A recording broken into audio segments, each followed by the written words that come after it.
నమస్తే అండి. మీకు మీ కుటుంబ సభ్యులందరికీ కూడా ఆ దుర్గమ్మ తల్లి ఆశీర్వాదాలు ఉండాలని మనస్ఫూర్తిగా కోరుకుంటున్నాను. అయితే ఈరోజు మొహంలో కళ గురించి ఒక చిన్న చిట్కా చెప్పడానికి వచ్చాను. అమ్మవారిదే పరిహారం చెప్పడానికి వచ్చానండి. అయితే అది చేసిన తర్వాత దాని ఫలితం వచ్చిన తర్వాత అది నేను మీతో షేర్ చేసుకుంటున్నాను.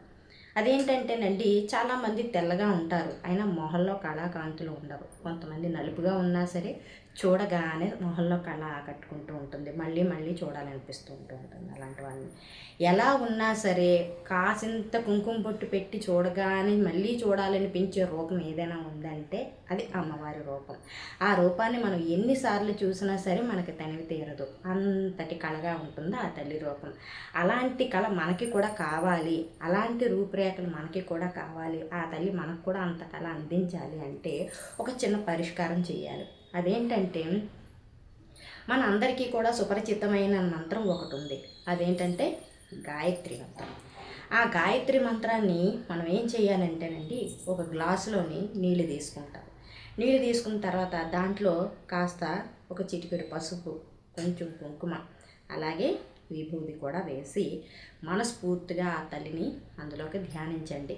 ఆ తల్లికి దండం పెట్టుకోండి. అమ్మ, నువ్వు అంత కళగా ఉంటావు కదా, శ్రీచక్ర నగరాన్ని పాలించిన తల్లి, నీ రూపురేఖలు ఎంతో గొప్పవమ్మా.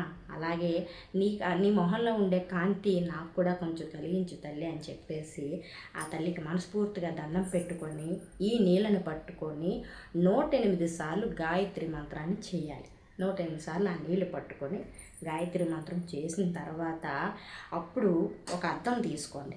అద్దం తీసుకున్న తర్వాత ఈ నీళ్లు పట్టుకొని అద్దం వైపు మీ రూపాన్ని మళ్ళీ మీరు చూసుకుంటూ ఆ రూపంలో 11 సార్లు, మళ్ళీ 11 సార్లు గాయత్రి మంత్రం మిమ్మల్ని మీరు రెప్ప వేయకుండా చూసుకుంటూ 11 సార్లు గాయత్రి దేవి మంత్రం అందరికీ తెలిసిందే కదా.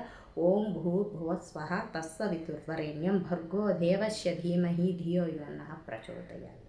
ఈ మంత్రాన్ని మనం ముందుగానే 108 సార్లు మంత్రించిన నీళ్ళు ఉన్నాయి కాబట్టి అలాగే అద్దంలో చూసుకుంటూ 11 సార్లు మిమ్మల్ని మీరు చూసుకుంటూ ఈ నీళ్ళు, ఆ మంత్రం 11 సార్లు అయిపోయిన తర్వాత ఈ నీళ్ళు తాగేసేయండి. తాగేసిన తర్వాత ఇలా మీరు వారంకి ఒకసారి చేయాలనుకుంటున్నారా, లేదంటే ప్రతిరోజు చేయాలనుకుంటున్నారా, లేదంటే పలానా రోజు అనే కన్నా సోమవారం నాడు చెయ్యండి. ఎందుకంటే అమ్మవారికి సోమవారం నాడు శివుని పూజించిన తర్వాత ఆ తల్లిని పూజించడం అంటే ఆవిడకి చాలా ఇష్టం, చాలా ప్రీతి. ఆ రోజు నాడు, సోమవారం నాడు శివుడికి మనం పూజ చేసేసిన తర్వాత ఆయన అష్టోత్తరాలు కూడా చదివేశాక ఈ పరిహారం అయితే చెయ్యండి. ఖచ్చితంగా మీ మొహంలో కాంతి పెరుగుతుంది, కళ వస్తుంది. ఆ తల్లి ఎంత కాంతితో వెలిగిపోతూ ఉంటుందో అంత కాంతి మన మొహానికి ఆ తేజస్సు ఇస్తుంది మనకి. ఎన్ని క్రీములు వాడినా సరే, ఎన్ని వాడినా సరే మొహంలో ఉండే కాంతి అంటూ ఉండి కళ అంటూ ఉంటేనే కదండి మనకి ఎక్కడికి వెళ్ళినా సరే మనకు ఒక ఇదిగా ఉంటుంది.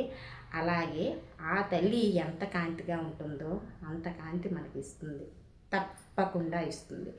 అలాగే ఈ పరిహారం కేవలం దీనికి ఒక్కదానికే కాదండి, మన ఇంట్లో ఏదైనా బాగోలేనప్పుడైనా సరే, ఎవరికైనా హెల్త్లు బాగోలేనప్పుడైనా, చిన్నపిల్లలకు బాగోలేనప్పుడైనా సరే, లేదంటే ఏదైనా ప్రమాదకరమైన పని ఏదైనా ఉందన్నప్పుడైనా ఆ ప్రమాదం నుంచి తొలగించుకోవాలనుకున్నా సరే ఈ పరిహారం చెయ్యొచ్చు.